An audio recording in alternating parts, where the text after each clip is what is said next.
kahimtang sa panahon ng latest news. Dito sa linyang atong pag-asa Mactan, pinagi ni Sir Manny Jan Agbay. Sir Manny, good morning.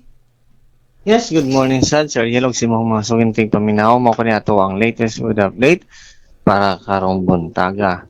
Ang ridge high pressure area ang mga rin nag-extend dito sa may northern ug central Luzon. Ug gawa sa ni ridge high pressure area, natin nasipatan nga low pressure area nga nagawa sa PAR.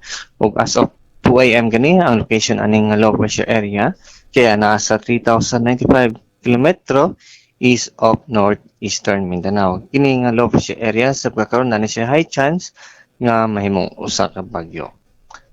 Sa limbahin para sa atong forecast weather condition para din sa Metro Cebu lakip na sa tibok Visayas sa sunod nga 24 oras mas natin gibunta og fair weather condition mulabi ang init karong adlaw gawas lang kun mga isolated mga rain showers ug thunderstorms gumikan aning mga localized thunderstorm. Ug para sa kahimtang sa hangin ug kadagatan at tibok Visayas in terms sa hangin kay maksinati og hinay ngadto sa kasarangan nga hangin nga nagagikan sa silangan ngadto sa amyan ng silangan. Di nang balod sa tuwang karagatan ug kabiling malinawon ngadto na sa kasarangan ang mga pagbalod. Dinhi sa Metro Cebu ngatong dagat kay muhunas karong alas 6:49 sa buntag ug motaob kani unya nga alauna 36 sa udto. Temperatura karong adlaw mag-range gikan sa 26 to 32 degrees Celsius.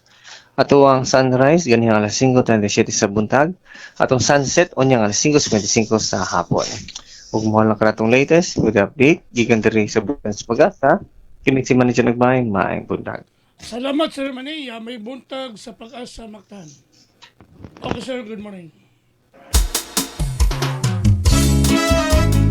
Inyong gadabati ang atong dagan sa kahimtang sa panahon. Kapamukaw. Nining adlaw ga Miyerkules, pizza 8 bulan sa Abril, tuig 2026.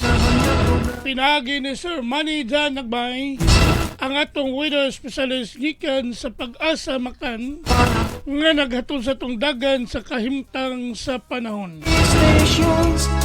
Salamat kayo ni Sir Manny Jan Agbay og mayong buntag sa Pag-asa Mactan.